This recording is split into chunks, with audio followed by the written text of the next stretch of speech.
रेशीमबाग येथे मी पहिल्यांदा आलेलो नाही, यापूर्वी देखील आलेलो आहे। आणि खरं म्हणजे संघ आणि संघ परिवार यांच्याशी जे नातं आहे माझं ते लहानपणापासूनचं आहे। मी पूर्वी संघाच्या शाखेमधूनच माझी सुरुवात झाली, नंतर मग शिवसेनेच्या शाखा आणि मग शिवसेना, बाळासाहेबांचे विचार, दिघे साहेबांची शिकवण हे सुरू झालं।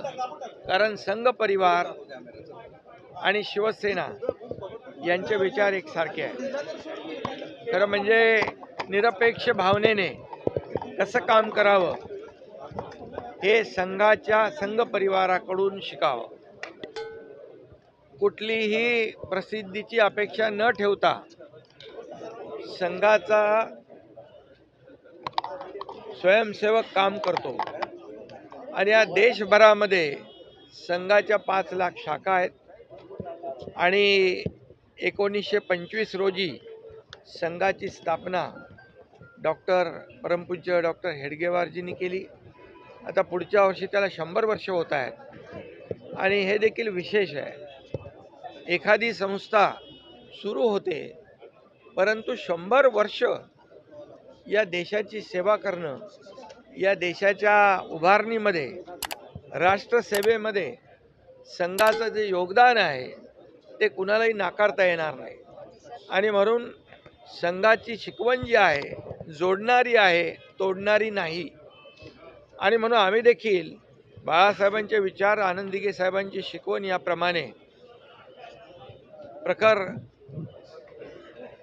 हिंदुत्वाचे विचार पुढे नेऊन हे सरकार स्थापन केलं आणि 80% समाजकारण, 20% राजकारण गेल्या 2.5 वर्षामध्ये आपण पाहिलं। हे सर्वसामान्यांसाठी सरकार बाळासाहेबांच्या विचारांचं आणि आमच्यासोबत देवेंद्रजी सुरुवातीला होते, नंतर अजितदादा, आणि हे जे काही सरकारमध्ये आम्ही काम केलं 2.5 वर्ष हे सर्वसामान्यांसाठी केलं।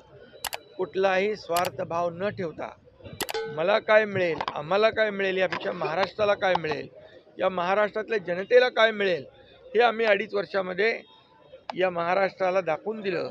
आणि म्हणून त्याची पोचपावती म्हणून या निवडणुकीमध्ये प्रचंड यश, लँडस्लाईड विक्ट्री, लोकांनी लँडस्लाईड मॅन्डेट जनतेने दिलं आणि देवेंद्र फडणवीसजी मुख्यमंत्री झाले। मला आनंद आहे की ते देखील राष्ट्रीय स्वयंसेवक संघाचे स्वयंसेवक आहेत आणि ते राज्याचे पुन्हा मुख्यमंत्री झाले, याचाही आनंद माझ्यासारख्या कार्यकर्त्याला आहे, त्यांच्या सहकार्याला आहे।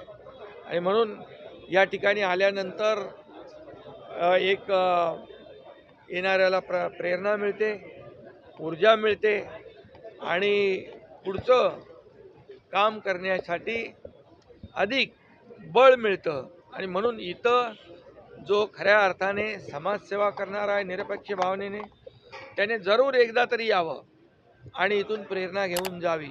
आणि म्हणून मी दरवर्षी येतो। आज सगळे आमचे सहकारी या ठिकाणी आले आणि आजचा हा कार्यक्रम संपन्न झाला।